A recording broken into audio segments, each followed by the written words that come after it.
Mi nombre es Claudette, y necesito que entiendas algo antes de llegar a la parte donde todo lo que Miriam creía saber se derrumba frente a las mismas personas a quienes se lo dijo. No era invisible porque no importara. Era invisible porque yo había elegido serlo. Hay una diferencia enorme entre esas dos cosas. Y la confusión entre ellas es exactamente lo que Miriam pasó 6 años explotando sin darse cuenta de que estaba construyendo la evidencia de su propia ignorancia. Déjame explicarte lo que quiero decir. El nombre de mi esposo es Nathaniel, 42 años. Hombre de inteligencia genuina y encanto considerable, que fundó una firma de consultoría de logística y cadena de suministro hace 7 años con un concepto sólido, relaciones excelentes, y absolutamente ninguna infraestructura operacional para sostener ninguna de las dos cosas. Podía entrar a un cuarto y hacer que la gente creyera en una visión. Podía cerrar un trato con la fuerza de su convicción y el calor de su personalidad. Lo que no podía hacer, lo que nunca ha podido hacer, es administrar el lado operativo de absolutamente nada. Las hojas de cálculo lo adormecían. El lenguaje contractual le daba migrañas. No podía rastrear una factura aunque la factura estuviera tatuada en su antebrazo. Yo soy exgerente de operaciones corporativas con 12 años de experiencia en 2 industrias antes de casarme con Nathaniel. Tengo 2 certificaciones en gestión de proyectos que he renovado puntualmente cada 3 años. Entiendo sistemas, procesos, relaciones con proveedores, marcos de cumplimiento. Y la arquitectura específica de cómo un negocio se mantiene vivo cuando la cara carismática de ese negocio está en una sala encantando clientes en lugar de vigilando los números. Cuando la firma de Nathaniel tenía 6 meses de vida y estaba sangrando dinero por ineficiencia operacional, me senté en la mesa de la cocina con sus libros y reconstruí toda la infraestructura de su negocio en 3 semanas. Sistematicé la facturación. Renegocié 2 contratos con proveedores. Creé un sistema de seguimiento de proyectos que su pequeño equipo podía realmente usar. Identifiqué 3 errores de facturación que les habían costado $42,000 en los meses anteriores. Hice todo esto sin título, sin salario, sin crédito. Porque Nathaniel era la cara y yo era, como yo había decidido, la arquitectura. Y Miriam, su madre, había pasado 6 años mirando la cara y asumiendo que no había nada detrás que le concerniera. Estaba a punto de ser corregida. Déjame darte a Miriam de la manera que se merece. Completa. Honesta. Miriam tenía 68 años. Había sido una mujer formidable en su mejor momento. Administradora de propiedades que durante 30 años manejó un portafolio de edificios residenciales con la eficiencia de alguien que entiende que el sentimiento y los negocios son categorías separadas que no deben confundirse. Había criado a Nathaniel sola después de que su padre murió cuando él tenía 14 años. Y lo había hecho con la intensidad específica de una mujer que ha decidido que su hijo es su legado y el éxito de él es su vindicación. No era una villana simple. Era una mujer que amaba a su hijo tan completamente que ese amor se había calcificado alrededor de él en algo protector y también, a su manera, asfixiante. Creía entender el negocio de Nathaniel mejor que nadie porque el negocio era una extensión de él, y él era su creación. Y yo era, en su estimación, la mujer que se había casado con esa creación. Bonita, educada supongo, pero no esencial. No el punto. Había hecho esa evaluación en nuestra primera reunión y nunca la había revisado sustancialmente. Quiero darte 6 años de contexto antes de la cena. No para catalogar mi sufrimiento, sino porque sin eso el final no tiene peso. Año 1. Reconstruí la infraestructura operacional de la firma de Nathaniel desde la mesa de la cocina durante las siestas de Nora. Nora era nuestra hija, 6 meses cuando empecé, ya caminando cuando terminé el primer rediseño completo del sistema. Estaba en licencia de maternidad de un trabajo al que había planeado regresar. No regresé. La firma necesitaba más que atención parcial, y yo calculé que mis habilidades eran más inmediatamente valiosas aquí. Fue una decisión racional. También fue una que tomé, sin entender completamente lo que 6 años de trabajo invisible me costarían de maneras que no tenían nada que ver con dinero. Año 2. La firma consiguió su primer contrato corporativo importante. Nathaniel lo cerró. Yo había pasado 3 meses construyendo el marco de la propuesta, investigando al cliente, identificando los puntos de dolor específicos que nuestros servicios abordaban, y creando el deck de presentación con el que él entró a esa reunión. Él lo presentó brillantemente. El cliente firmó. Nathaniel llamó a su madre desde el estacionamiento. Año 3. Contratamos a nuestra primera gerente de operaciones. Priya, 28 años, inteligente y capaz, que reportaba a Nathaniel oficialmente y a mí en la práctica. Priya lo sabía. Lo había descubierto en su primer mes y tenía la elegancia profesional de no hacer la situación incómoda. Aunque una vez me dijo durante el almuerzo que esperaba que yo estuviera siendo compensada. Le sonreí y le dije que era complicado. Año 4. Negocié una disputa contractual con un proveedor que Nathaniel había manejado mal, un conflicto que había escalado al borde del litigio. Lo resolví en 2 llamadas telefónicas y un acuerdo de servicio revisado. Nathaniel no conocía los detalles de lo que había pasado. Sabía que se había arreglado. Estaba agradecido de la manera en que alguien está agradecido cuando ha sido protegido de una consecuencia sin conocer su peso completo. Año 5. La firma alcanzó $1 millón en ingresos anuales. Nathaniel organizó una fiesta. Miriam se paró en nuestra sala y brindó por el genio de su hijo frente a 40 personas. Yo lavé los platos después. Año 6. 3 cosas pasaron. Nathaniel y yo empezamos un declive callado y poco dramático que ninguno de los dos nombró completamente. Priya fue promovida a directora de operaciones con un título que finalmente reflejaba lo que ella había estado haciendo. Y Miriam, envalentonada por la fiesta y por 6 años de verme estar callada en habitaciones, decidió que sabía exactamente quién y qué era yo. Entonces llegó la cena. La cena fue idea de Miriam. La organizó en la casa de Nathaniel y mía, lo cual había llegado a hacer con una frecuencia y una energía propietaria sobre la que yo había dejado de comentar desde hacía tiempo porque comentarlo requería una conversación con Nathaniel sobre su madre que producía rendimientos decrecientes. 14 personas. El socio comercial de Nathaniel, Jerome. Los primos de Nathaniel. 2 clientes corporativos de la firma que se habían vuelto socialmente cercanos con los años. Dolores, la amiga de la iglesia de Miriam. Y Priya, que había sido invitada porque a Nathaniel le gustaba incluirla en eventos sociales, y que se sentó 2 asientos de mí con la expresión de alguien que ve un sistema meteorológico desarrollándose. La cena fue excelente.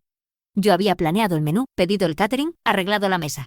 Nathaniel había confirmado la lista de invitados. La velada transcurrió sin problemas durante 3 horas. El vino se sirvió. Se contaron historias. Los clientes corporativos rieron de las anécdotas de Nathaniel, que eran buenas anécdotas bien contadas. Jerome me miró varias veces con esa expresión específica de alguien que sabe algo que nadie más en la habitación ha dicho en voz alta, y entonces Dolores hizo la pregunta. Miriam, debes estar tan orgullosa. La empresa de Nathaniel es realmente algo. ¿Qué crees que hizo la diferencia? ¿Cuál es su secreto? Miriam sonrió. Había estado esperando, creo, algo como esto. Una pregunta que la posicionara como la autoridad sobre el éxito de su hijo. Se incorporó levemente y dijo las cosas que siempre decía.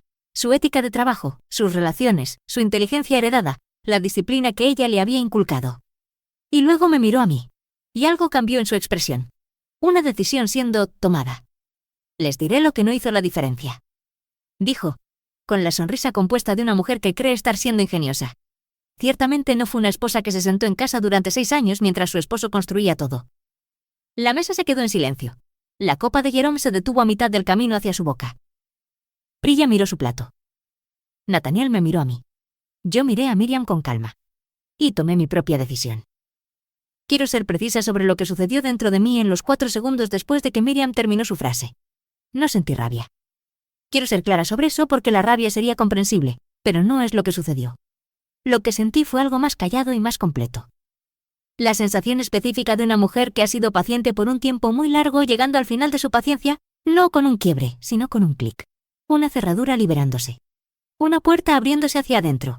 Miré a Miriam durante 4 segundos. Suficiente para ver que ella creía lo que había dicho.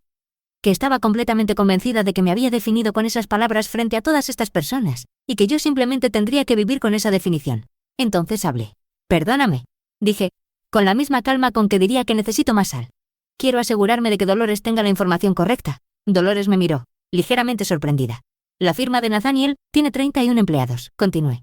Contratos activos con 4 clientes corporativos principales. Ingresos anuales por encima del $1.000.000 por 4º año consecutivo. Un framework de cumplimiento que 3 clientes han citado específicamente como razón para renovar sus contratos. La mesa estaba completamente quieta. Yo construí ese framework el primer año en esta mesa de la cocina, mientras Nora dormía. Levanté mi copa ligeramente. También construí el sistema de facturación. El proceso de gestión de contratos. El deck de presentación que cerró el primer gran cliente de Nathaniel. Renegocié el contrato con Pelican Logistics cuando el incidente del 4º año casi llega al litigio. Jerome, ¿tú sabes cuánto costó ese contrato? Jerome asintió lentamente, sin quitar los ojos de la mesa. Son 4 millones. Dijo en voz baja. 4.320.000. Lo corregí amablemente. Porque también renegocié los términos de renovación el año pasado. Miriam tenía la copa en la mano pero no la estaba sosteniendo exactamente. La estaba sujetando. Priya, continué. ¿Cuál fue la primera cosa en la que te apoyaste cuando llegaste a la firma? Priya levantó la vista. Su expresión era la de alguien que finalmente recibe permiso para decir la verdad. El sistema de seguimiento de proyectos, dijo. No hubiera sobrevivido el primer mes sin él. ¿Quién te explicó cómo usarlo? Tú. ¿Y quién lo construyó? Tú. Asentí. Puse la copa sobre la mesa. La puse con cuidado. Nathaniel es brillante, dije. Eso no está en discusión. Cierra tratos de una manera que yo nunca podré hacerlo. El negocio necesita exactamente lo que él hace. Hice una pausa. Y también necesita exactamente lo que yo he hecho durante 6 años. Y que es, si nos ponemos honestos esta noche, prácticamente todo lo demás. El silencio después de eso era el tipo que tiene textura. Podía sentir que Nathaniel me miraba desde el otro lado de la mesa, pero no le devolví la mirada. Todavía no. Miriam no habló durante varios segundos. Cuando lo hizo, su voz tenía algo que yo no le había escuchado nunca. Eso es. Empezó. Se detuvo. Yo no sabía. No. Dije. Usted no preguntó. No lo dije con crueldad. Lo dije como se dice un hecho. Dolores miraba su plato de comida con la concentración de alguien intentando volverse invisible. Los primos de Nathaniel intercambiaban miradas. Los clientes corporativos parecían haber decidido que se encontraban en el lugar equivocado en el momento equivocado de la historia. Aaron levantó su copa. Por Claudette. Dijo simplemente. Nadie brindó en voz alta, pero vi 3 personas levantar sus copas levemente, casi sin moverse. Encontré a Nathaniel en la cocina cuando la mayoría de los invitados ya se estaban yendo. Estaba apoyado en el mesón con la misma postura de siempre, excepto que algo en él se veía diferente. Como alguien que acaba de ver por primera vez algo que siempre estuvo ahí. ¿Por qué nunca me lo dijiste?, preguntó.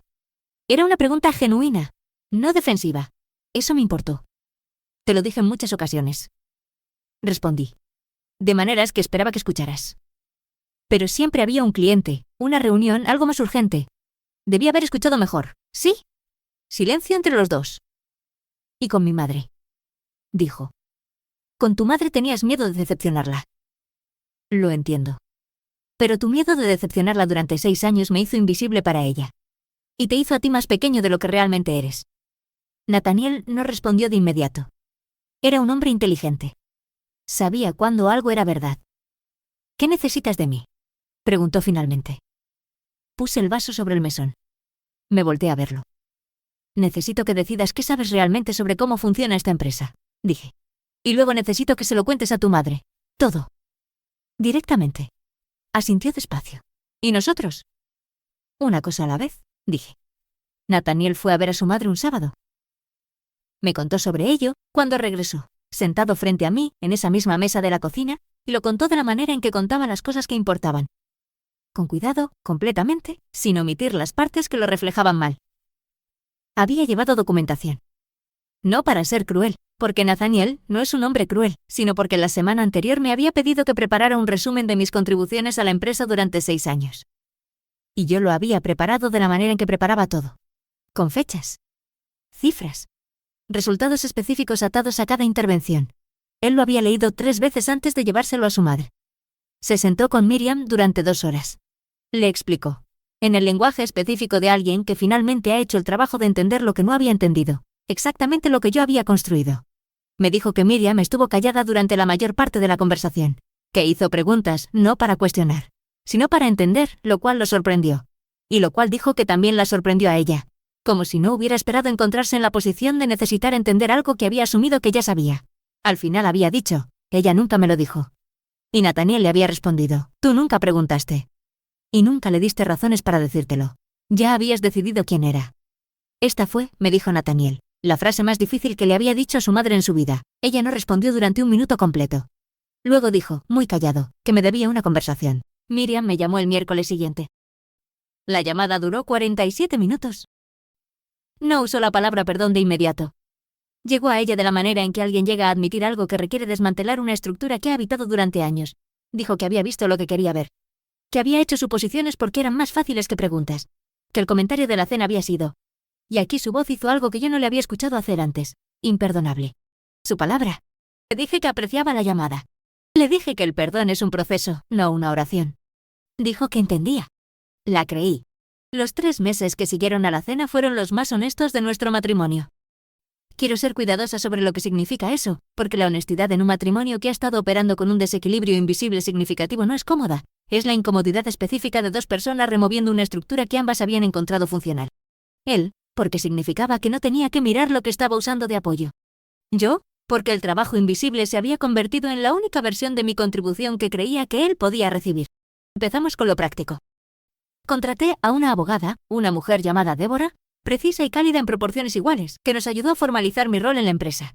No como cortesía, como corrección. Me convertí en directora de operaciones con un salario que reflejaba 6 años de equidad retroactiva y una tasa de mercado actual. Mi nombre apareció en los documentos legales de la empresa, en los contratos con clientes, en el membrete. Priya lloró en mi oficina el día en que se firmó el nuevo contrato. No tristemente. El otro tipo de llanto. Rehum nos llevó a Nathaniel y a mí a cenar y pasó los primeros 20 minutos diciendo que debería haber hablado hace años. Nathaniel dijo sí. Yo dije avancemos. Avanzamos. Un año después de la cena, entré a una reunión con un cliente como directora de operaciones de una firma que había pasado 6 años construyendo desde atrás. Me senté a la mesa, no detrás de Nathaniel, no a su lado como su esposa, a la mesa como yo misma, con mi título y mi preparación y los 12 años de experiencia profesional que nunca habían dejado de ser míos, incluso cuando nadie los estaba mirando. El cliente era nuevo. Una empresa de distribución mediana cuyo director de operaciones nos había contactado específicamente por un caso de estudio que habíamos publicado sobre nuestro proceso de reestructuración de cumplimiento. El caso de estudio tenía mi nombre. Esto era nuevo. Nathaniel había insistido. Yo lo había permitido. La reunión fue bien. El cliente firmó un acuerdo preliminar al final de la sesión. Cuando salimos al estacionamiento, Nathaniel me miró con algo que no había visto en su cara en mucho tiempo. No gratitud, aunque estaba agradecido. Algo más específico. Reconocimiento. La mirada específica de un hombre que finalmente está viendo algo que debería haber mirado hace años y que está eligiendo verlo ahora en lugar de continuar sin verlo. Eres extraordinaria, dijo. Lo sé, respondí. No con arrogancia. Con la calma particular de una mujer que ha pasado 6 años sabiéndolo sin la confirmación de nadie y que ya no necesita la confirmación para creerlo. La moraleja que cargo de todo esto no es que debas anunciarte cuando has sido invisible. La moraleja es que la invisibilidad elegida por las razones equivocadas, por aprobación, por paz, por la comodidad de alguien más, no es una estrategia. Es una lenta erosión. Y el momento en que eliges ser vista en tus propios términos, en tu propio tiempo, con tus propias pruebas, eso no es una confrontación. Es simplemente la verdad llegando tarde. Pero llegando entera. Si alguna vez trabajaste en silencio mientras otros recibían el crédito, deja tu historia en los comentarios. Suscríbete para seguir escuchando historias que nadie se atreve a contar en voz alta.